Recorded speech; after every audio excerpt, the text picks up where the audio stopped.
This time next week, this excitement will be into overdrive. It's the World Cup draw in Washington. We'll be watching it. A Oh, Budweiser in hand. And, a wee light, those light beers, that'll keep me totally get too excited. Budweiser to be get paid. I know, well, we Do need you know that about as well. You could do a Budweiser? wee sponsor, that'd be nice, Anybody, wouldn't it? any other American? Exactly. Any Anyway, but American beer will do. you'll have the Budweiser and the hot dogs out, watching the draw. Yep. We've waited so long.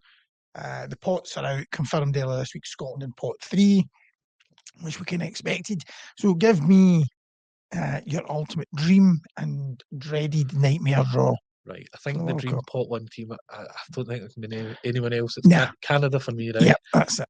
And they are an improving football nation. There's plenty of those around the world now, but let's be honest, they stand out as an opponent that the dream of the pot 1 team is you can get a result against them, and Scotland on their day could certainly do that. Australia's another who, let's be honest, we know a lot about them. There's a lot of crossover with players. I think Scotland at their best can get a result against a good Australian team. And Cape Verde, I think, would be the one out of the pot 4 that just appeals. Like listen, let's be honest, Scotland have to Zaire, all these setbacks. Morocco '98, probably everyone expected a win. Scotland's history is littered with disappointments against teams they should beat. But to me, that feels the best options for the nightmare side of it. I think there's a team that stands out again, and it's Mexico, because imagine going to just that as well, because they almost draw you in. That's a good draw. Mexico. The opening game. Imagine you're in the mix. Altitude, heat, exactly. it's all there. In fact, we played a post-season friendly there. Annihilated. And that's the thing as well. Mexico, it's not quite Ecuador, Bolivia and La Paz. Yeah. But there's so many factors in their favour.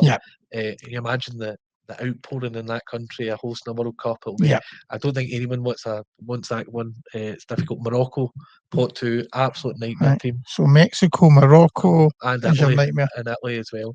But Morocco's just a team. Of course. And if Italy make it, that would be, that's just a nice wee pot 4 against the. Of course, I'm forgetting you're factoring in the playoffs here. When I'm looking at the pots, I've just picked from the teams that are guaranteed. But I was forgetting about Italy. So for my nightmare, I was actually going to take Ghana from pot 4, Scotland pot 3. Pot 2, I was thinking Ecuador. I mean, they finished second. Fantastic. They just finished second behind the holders, Argentina, because I was going to pick Argentina as pot 1, and then I realised we wouldn't be able to get Ecuador because they can't. 2 teams from the same continent, apart from Europe, can't be drawn together. So Ecuador pot 2, and then you could take France from pot 1. So I think France, Ecuador. Well, Canada, as you say. I was going to say Iran, revenge for 78, 1-1 draw, infamous draw, but I see that they're threatening to boycott over visas, a visa issue. So if not Iran, I'll go for Australia, as you say, and pot 4, Haiti.